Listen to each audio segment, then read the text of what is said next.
Boa noite, eu sou o Edson e eu estou junto com o Henrique hoje. Boa noite, pessoal. E hoje a gente vai apresentar o nosso trabalho com o tema de comércio de serviços e economia criativa, o potencial brasileiro na exportação de softwares, audiovisual, design e consultoria. Vou passar aqui o próximo slide. É, a nova fronteira da economia global. A economia criativa vem crescendo rapidamente no mundo inteiro.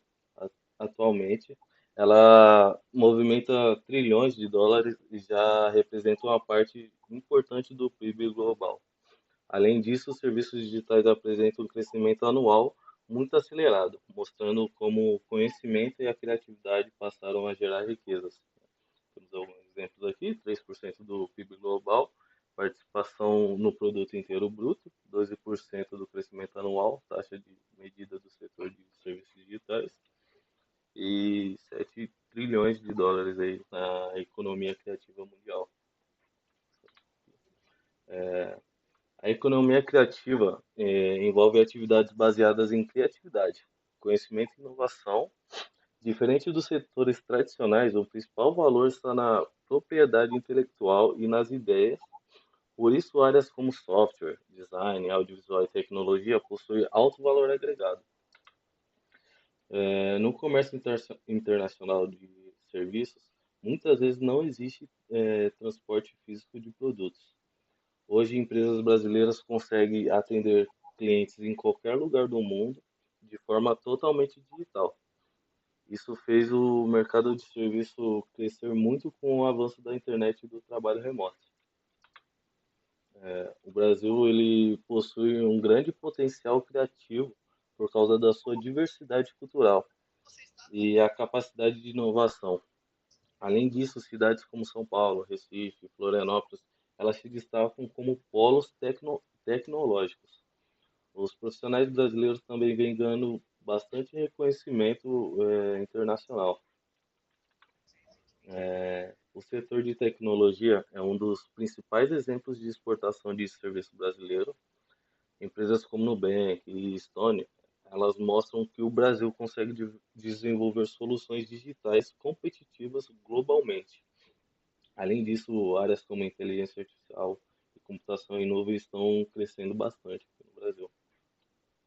Não só no Brasil, né? Em todo o mundo. O audiovisual brasileiro também vem ganhando espaço internacional.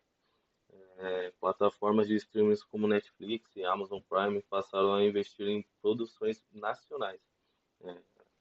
Investindo em filmes, séries, esse tipo de coisa relacionada, né? Isso ajuda bastante a exportar não só entretenimento, mas também a nossa cultura e a identidade brasileira. O design brasileiro é reconhecido pela criatividade e a nossa originalidade. Isso aparece bastante no design gráfico, na moda, no brand e também na criação digital. Atualmente, muitos profissionais brasileiros trabalham para empresas internacionais de forma remota.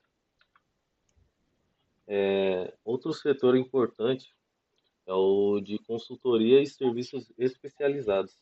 Empresas brasileiras oferecem consultoria empresarial, marketing digital, engenharia e tecnologia da informação para clientes do mundo inteiro. Isso mostra como os serviços podem ser exportados sem barreiras físicas.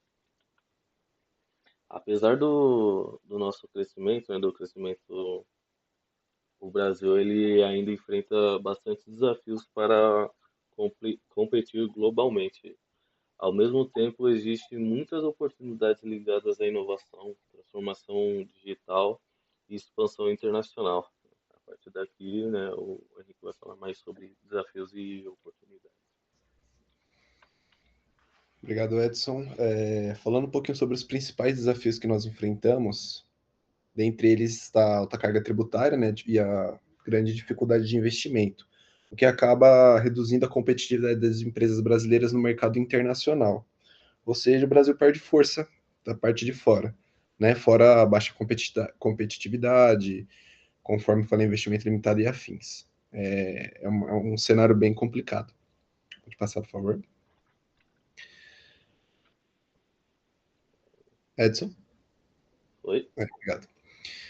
Falando um pouco sobre concorrência global, né, é bom lembrar que o Brasil ele também precisa competir com grandes potências mundiais.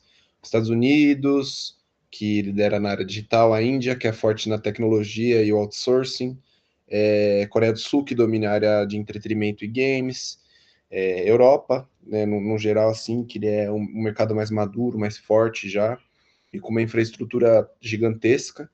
Então, o Brasil, por ser um país, pode-se dizer, subdesenvolvido, ele vai ter que lidar com essas potências e extrair o melhor que consegue para poder ter o espaço dele dentro do mercado.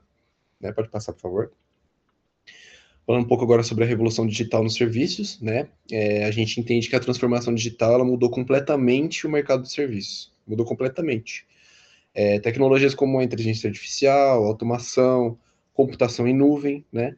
Essas tecnologias elas aumentaram a eficiência das empresas e permitiram que os serviços fossem oferecidos globalmente, né? Chegando, tendo um fácil acesso ali para as pessoas e para as empresas, que obviamente é algo gratificante, né? Pode passar, por favor. Falar um pouco sobre o potencial brasileiro, perdão, no cenário global, né? Porque mesmo com esses desafios, o Brasil ele possui grandes oportunidades. Se a gente parar para pensar, o crescimento de consumo online, por exemplo, a demanda por criatividade, tudo isso abre espaço para as empresas brasileiras entrarem e expandir o seu serviço para outros países. Basta só ter a iniciativa, né? Mesmo que você enfrente grandes potências, ainda assim tem espaço dentro do mercado para todo mundo crescer e se desenvolver. Então depende muito da gente. Pode passar por gentileza. Falando um pouquinho sobre startups e ecossistemas de inovação, né? É incrível, porque o número de startups brasileiras elas cresceram muito nos últimos anos, assim, absurdamente. Hoje a gente pode dizer que o país ele já possui milhares de empresas inovadoras na área de tecnologia, educação, saúde digital, e esse ecossistema ele fortalece o empreendedorismo e a internacionalização, né, que é importantíssimo também para ter o nosso nome. Né? Pode passar, por favor. Falar um pouco sobre a geração de riqueza e emprego, né, ou seja, o impacto econômico que isso traz, porque a exportação de serviços digitais acaba gerando empregos qualificados, né? Aumenta a renda e ajuda a fortalecer a nossa economia. Além disso, ela contribui para a entrada de para a entrada de divisas internacionais e para o crescimento econômico do país. Querendo ou não, esses serviços de importação e exportação, eles abrangem uma área muito grande, né? Então faz com que sejamos vistos lá fora. Pode passar. Falando um pouquinho sobre agora, sobre o futuro da economia criativa, né? Tá ligado diretamente aos serviços digitais, basicamente, e a economia do conhecimento. Né? Cada vez mais o principal alvo das empresas será a inovação e a capacidade intelectual. Serviços digitais, economia de conhecimento, inovação contínua, ciclos acelerados de desenvolvimento e adaptação tecnológica, tudo bem autoexplicativo, mas é bom a gente pontuar, né? Pode passar, por favor. Vou falar um pouco agora sobre o estudo de casos que a gente fez, né, referente à Nubank, da fintech brasileira, porque a Nubank nasceu, cresceu aqui, ao gigante global que ela é hoje, né? Ela é um exemplo de uma empresa brasileira que conseguiu internacionalizar com sucesso, muito sucesso, inclusive.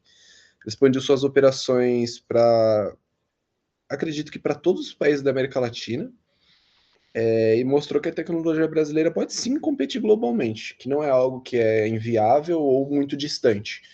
Basta ter a proposta certa, correr atrás e acreditar que pode ser que dê certo. Pode passar, por favor. Só para a gente fechar aqui, né, concluir, o Brasil ele tem um enorme potencial, vamos colocar assim, de liderar a economia criativa. Mesmo que não lidere, tem um potencial enorme para estar presente. A contribuição entre tecnologia, criatividade e inovação, tudo isso pode aumentar a participação brasileira no comércio internacional de serviços. Conforme eu já falei, tem espaço para todo mundo competir. Né? Pode passar para o último slide, por gentileza. Só gostaria de encerrar, né? Agradecer a atenção de todo mundo. A gente espera que essa apresentação ela tenha mostrado a importância da economia criativa e do comércio de serviços para o futuro do Brasil como um todo. tanto interna quanto externamente, né? Nacionalmente e internacionalmente. Obrigado, professor. Obrigado, pessoal. Uma boa noite a todos. Obrigado, boa noite.